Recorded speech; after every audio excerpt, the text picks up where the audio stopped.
Hello दोस्तों, आप सभी का स्वागत है एसके सर की क्लासेस में। मैं शत्रुघ्न शर्मा आज आप लोगों के लिए एक नए सेशन को लेकर आया हूं जो एसएससी रेलवे बैंकिंग में पूछे गए सवालों से क्वेश्चन है। इस प्रश्न को हम लोग कैसे सॉल्व करेंगे, जो आप लोगों का आरआरबी एलपी टेक्नीशियन में जो होने वाले एग्जाम है उसमें आप लोगों को बहुत मदद मिलेगी। चलिए क्वेश्चन को पढ़ते हैं। क्या क्वेश्चन दिया हुआ है देखिए। क्वेश्चन में दिया हुआ है यदि tan 2 theta into tan 4 theta equals to 1, tan 2 theta into tan 4 theta equals to आपको क्या दिया है 1 दिया हुआ है। देन tan 3 थीटा का मान क्या होगा, tan 3 थीटा का वैल्यू क्या होगा। जब भी ऐसा प्रश्न दिया रहा है तो कैसे करना है देखिए, आगे डिस्क्रिप्टिव में बताते हैं कि tan 2 थीटा इंटू में है, ये डिवाइड में हो जाएगा 1/tan 4 थीटा।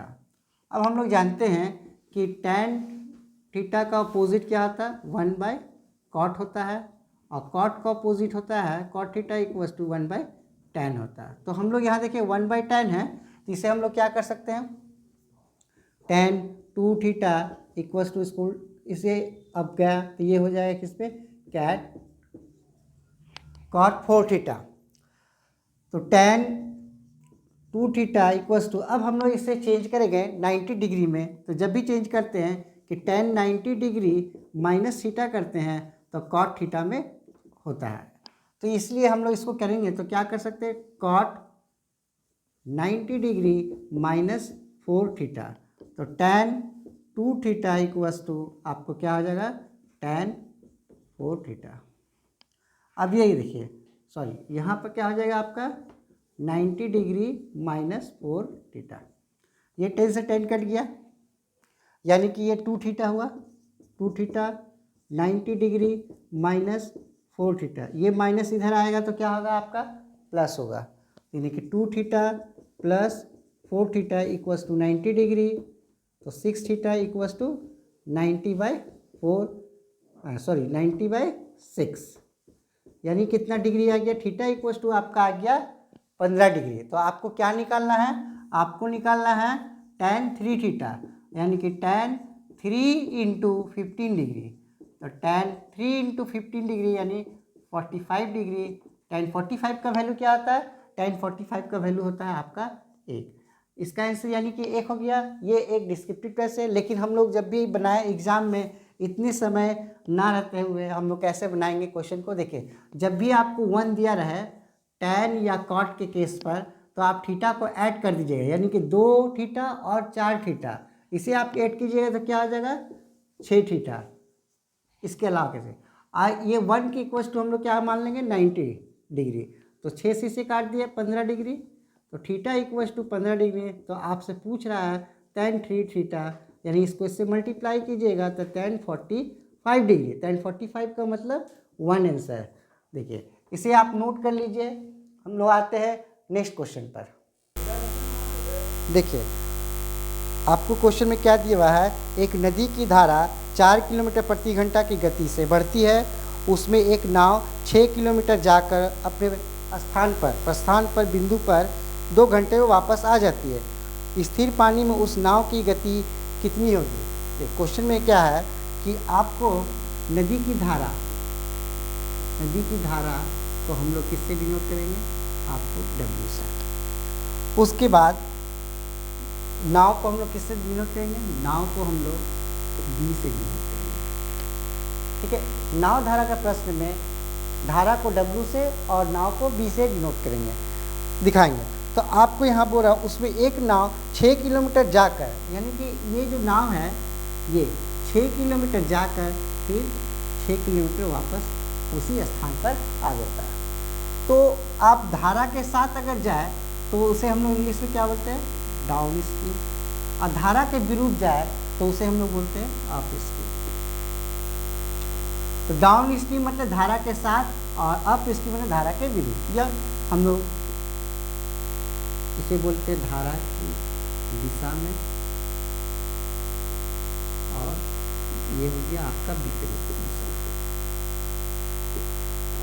डिस्टेंस आपको दिया है 6 किलोमीटर, धारा के साथ अब जाइएगा तो यानी क्या हो जाएगा B + W। धारा के विरुद्ध आइएगा तो B - ये धारा के साथ B प्लस डब्ल्यू और धारा के विरुद्ध B माइनस डब्ल्यू। आने जाने में टोटल कितना समय लगा है? 2 घंटे की समय लगा है, इक्वल टू 2 घंटे। ऐसे प्रश्न में जब आपका ऐसा इक्वेशन बन जाए तो हम लोग को इक्वेशन को एलसीएम लेना पड़ता है, क्वाड्रिक इक्वेशन करना पड़ता है, द्विघात समीकरण। तो हम लोग यहाँ पर ऑप्शन को पुट करेंगे, ऑप्शन में क्या है और उस हिसाब से हम लोग उसको आंसर टिक करेंगे। देखिए ऑप्शन में क्या क्या दिया हुआ है। ऑप्शन में आपको दिया हुआ है 6 किलोमीटर, 8 किलोमीटर प्रति घंटा, 7.5 किलोमीटर प्रति घंटा और 6.8 किलोमीटर प्रति घंटा। तो जब भी आप ऑप्शन पुट कीजिएगा राउंड फिगर में कीजिएगा। तो मान लीजिए हम लोग 8 पुट किए हैं, बी ऑप्शन, तो 8 और आपको यहाँ पर क्वेश्चन में दिया धारा कितना? 4। धारा आपको कितना दिया है? 4। तो देखिए 6 plus 8 plus 4, 8 minus 4 equals to 4। तो देखिए 8 4 12, यानी ये इसे काटिएगा, 8 4 12, 6 से कटेगा तो 2 बार में 1/2 प्लस 6 यहाँ है और 8 में से 4 गया ये 4, इसे काटिएगा तो 3/2। देखिए 2 बेस सेम है तो 1 और 3 4, 4/2 इक्वल्स टू 2। यानी कि आपके ऑप्शन क्या हो गए? आपका आंसर हो गया बी नंबर ऑप्शन, 8 किलोमीटर प्रति घंटा। आपसे क्या पूछा? स्थिर जल में नाव की चाल कितनी किलोमीटर प्रति घंटा? तो 8 किलोमीटर प्रति घंटा। इसे आप नोट कर लिए। हम लोग आते हैं नेक्स्ट क्वेश्चन पर। क्वेश्चन में दिया हुआ है एक रेलगाड़ी बिना रुके 70 किलोमीटर प्रति घंटा की औसत गति से और रुकने के साथ 56 किलोमीटर प्रति घंटा के औसत गति से चलती है। रेलगाड़ी के औसतन प्रति घंटा कितने मिनट रुकती है? ऐसे प्रश्न को हम लोग कैसे सॉल्व करेंगे? देखिए कुछ नहीं करना है आपको, एक तरीका बता देते हैं आपको। क्या दिया हुआ है? बिना रुके और रुककर उसकी स्पीड में चेंज हुई। तो देखिए आपको कुछ नहीं करना है, higher speed minus lower speed बट्टा अपॉन हायर स्पीड। अब आपको क्या कर देना? 60 से मल्टीप्लाई कर देना।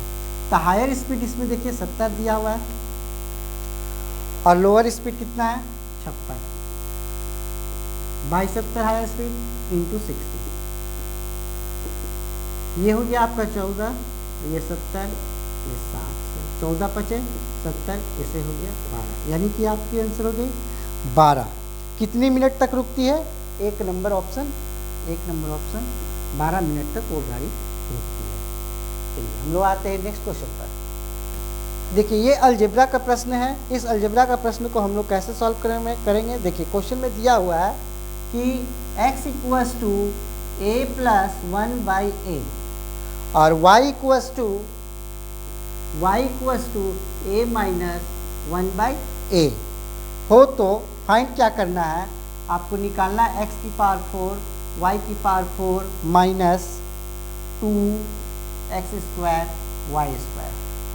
ऐसे प्रश्नों को देखिए कैसे कीजिएगा। जब भी आपको ऐसा दिया रहे तो आप इसे p पकड़ लीजिए, p, और p इक्वल्स टू हम लोग क्या करेंगे? 1, p इक्वल्स टू 1। तो यानी कि यहाँ पर 1 प्लस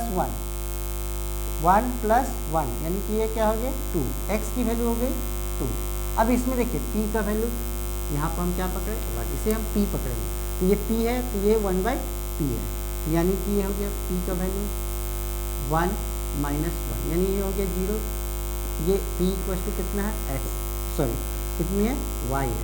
तो y आपकी क्या हो गई? 0। अब आपको क्या कर देना है? इसको वैल्यू को पुट कर देना है। तो देखिए x की पावर कितनी है? 4 है। तो x की मान क्या है? 2 है। x का पावर कितना है? 4 है, 2 है। तो यानी ये हो जाएगा आपका 2 की पावर 4 प्लस y की वैल्यू कितनी है? 0। y के पावर कितना है? 4, तो ये 4 माइनस 2। x की पावर और y की पावर, जब अगर किसी भी चीज़ का अगर 0 हो जाए तो यहाँ पर ये y की पावर 0 है, y का मान 0 है, तो 0 से मल्टीप्लाई कीजिएगा, यानी कि ये क्या हो जाएगा? पूरे 0 हो जाएगा। तो 2 की पावर 4 मतलब 16 प्लस 0, यानी कि आपकी आंसर हो गई 16 आंसर।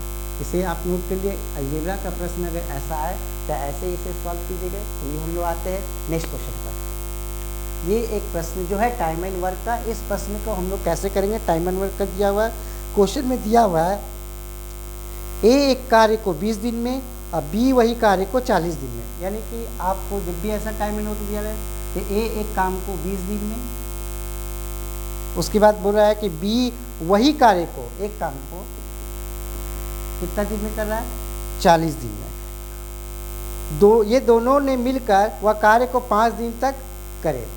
तो यानी कि जब भी ऐसा रहे प्रश्न, तो आप सबसे पहले वो काम निकाल लीजिए, ये काम कितना है, ये दोनों का एलसीएम। तो 20 और 40 का एलसीएम यानी हो गया 40, यानी काम कितना है 40 यूनिट। तो 20 से इसे भागा दीजिएगा तो ये 1, यानी कि 40 काम को 20 दिन में, यानी एक दिन का काम कितना हो गया 1, सॉरी 20 से 40 को भागा दीजिए तो यहाँ हो जाएगा आपका 2 और 40 से भागा दीजिए तो 1, यानी कि आपका कितना काम हुआ 3 यूनिट काम हुआ। अब ये लोग क्वेश्चन में बोल रहा है कि इन्होंने 5 दिन तक लगा, तो 5 दिन तक कितना काम किया है, 5 दिन तक ये 5 से मल्टीप्लाई, यानी कि ये 15 यूनिट काम किया। तो अब आपके क्वेश्चन में क्या है, टोटल काम 40 था, आपने 15 काम कर दिए, तो कितना काम बच गया, शेष काम क्या हुआ, शेष काम आप निकाल लीजिए 40 माइनस 15, यानी आपकी काम कितनी हो गई 25 काम अभी भी बाकी है। इस काम को कितना भाग करेगा, यानी कि 25/40, इसे आप काट लीजिए 5/25, 5/40, यानी आपकी आंसर होगी 5/8 काम शेष रह जाएगा। इसे आप नोट कर लीजिए। चलिए हम लोग आते हैं नेक्स्ट क्वेश्चन पर। ये प्रश्न जो है चक्रवृद्धि ब्याज से है और आपको दिया हुआ है क्वेश्चन में, एक धनराशि 3 वर्षों के चक्रवृद्धि ब्याज पर 1.331 गुनी हो जाती है, तो वह ब्याज दर कितनी है। ऐसे प्रश्नों को हम लोग कैसे बनाते हैं, देखिए जब भी आपको गुनी वाली प्रश्न दिया रहे, आपको 2 साल दिया रहे या 3 साल, यहाँ पर देखिए आप 3 साल अगर बोले तो आप क्या कर दीजिएगा, आप इसे क्यूबिक कर दीजिए। 1.331 3 साल बोला गया है, तो यानी कि यहाँ पर पूछ के अंदर में 3, अगर आपको 2 साल बोला रहा है तो पूछ के अंदर में 2 कर देना। अब आपको कुछ नहीं करना, आप इसे कीजिएगा तो क्या होगा, पॉइंट के लिए 1 1 2 3 0। अब हमें याद रखना है कि 1331 यानी कि ये कितना 11/10 के पावर 3, ये 3 इधर से आ गया, 1/3 से 3 कट गया, यानी 11/10। अब आपकी क्या है, प्रिंसिपल आपका 10 है और 10 से क्या हो गया ये 11, 10 से 11, यानी इंटरेस्ट कितना मिला आपको 1। अब प्रतिशत में करना है तो 1 का 10वां भाग प्रतिशत में करने के लिए, यानी कि 10% आंसर। वह ब्याज की दर कितनी है, यानी कि 3 नंबर ऑप्शन आपको क्या है, 3 नंबर ऑप्शन 10% है, यानी कि आपकी आंसर हो गई 10। इसे आप नोट कर लीजिए। तो ये हम लोग आते हैं नेक्स्ट क्वेश्चन पर। चलिए क्वेश्चन ये दिया हुआ साधारण ब्याज का एक प्रश्न है कि 800 रुपये की एक धनराशि साधारण ब्याज पर 2 वर्ष में 1000 रुपया हो जाती है, वार्षिक दर क्या है। तो कैसे करना है कि देखिए क्वेश्चन में क्या दिया है कि प्रिंसिपल आपका 800 रुपया दिया हुआ है, और सॉरी 8000 लिख दिए, प्रिंसिपल आपका 800 रुपया दिया हुआ और 2 साल में ये कितना रुपया हो गया 1000 रुपया, यानी कि टाइम आपको दिया 2 इयर्स और अमाउंट हो गया मतलब आपका 1000। तो एसआई कितनी हुई, एसआई 1000 में से 800 गया तो घटा दीजिए यहाँ पर 800, ये हो गया 200। तो 2 साल का एसआई है इतना, 2 इयर्स का एसआई है आपका 200, तो 1 साल का एसआई कितना आ जाएगा 200/2, यानी कि 100 रुपये। आपसे क्या पूछा है रेट, तो 100 रुपये 800 का कितना प्रतिशत होगा 1 साल में, यानी कि 0 से 0 काट दिए, इसे काटिएगा तो 8 का 8, 8 दूनी 16, 8 पचे 40, यानी आपकी रेट कितनी होगी 12.5%। ऑप्शन नंबर ए आपकी रेट क्या होगी 12.5%। इसे आप नोट कर लीजिए। चलिए हम लोग आते हैं नेक्स्ट क्वेश्चन पर। ये एक प्रॉफिट एंड लॉस का प्रश्न है, इसमें हम लोग कैसे करेंगे, देखिए इसे हम लोग मिटा देते हैं। ये एक प्रश्न जो है दिया हुआ है, प्रॉफिट एंड लॉस का प्रश्न दिया है, इस प्रश्न को हम लोग कैसे सॉल्व करेंगे। देखिए क्वेश्चन में क्या दिया हुआ है, कपड़े का मूल्य 25% कम कर देने पर कपड़े का मूल्य में 25% कम कर देने पर उसकी बिक्री की मात्रा में 20% की वृद्धि हो गई, तो सकल प्राप्ति पर क्या प्रभाव है। जब भी ऐसा प्रश्न दिया रहा है तो आपको देखिए कमी बोला गया है 25% कमी, यानी कि -25। फिर आपको बोल रहा है कि मात्रा में 20% की वृद्धि, तब फिर क्या कर दिए +20, माइनस प्लस माइनस 25 इंटू 20/100 कर दीजिए। देखिए -25 अब 20 में जाएगा तो ये -5, माइनस ये 0 से ये 0, 2 बचे 10, 5 बचे 25, माइनस में माइनस करें, यानी कि 10% की आपको कमी होगी। यानी ऑप्शन नंबर कितनी है, ऑप्शन नंबर 4। इसे आप नोट कीजिए। इस टाइप का प्रश्न को क्वेश्चन कैसे करेंगे। चलिए हम लोग आते हैं नेक्स्ट क्वेश्चन पर।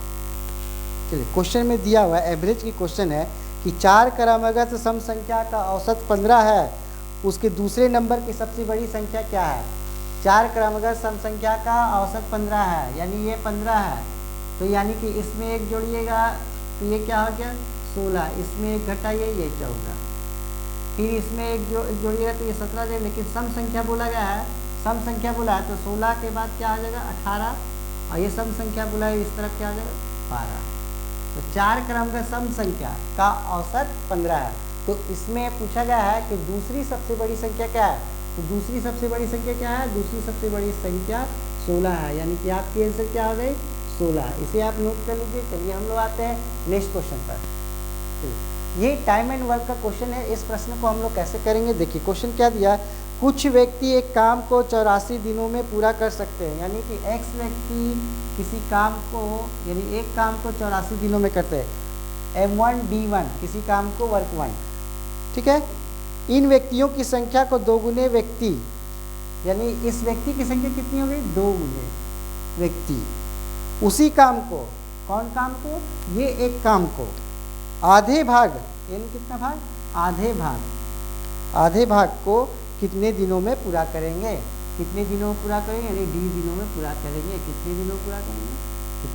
अब देखिए यहाँ पर क्या हो गया 84x, ये ऊपर चला जाएगा 2x इंटू 2 इंटू डे, ये 2 से काटिएगा तो आपका क्या हो गया 42, ये 2 से काटिएगा तो ये क्या हो जाएगा 21, ये x से x कट गया, लेकिन डे इक्वल्स टू कितना आ गया 21। इसी टाइप के वीडियो को देखने के लिए मेरे चैनल सब्सक्राइब कीजिए, लाइक कीजिए, शेयर कीजिए। धन्यवाद।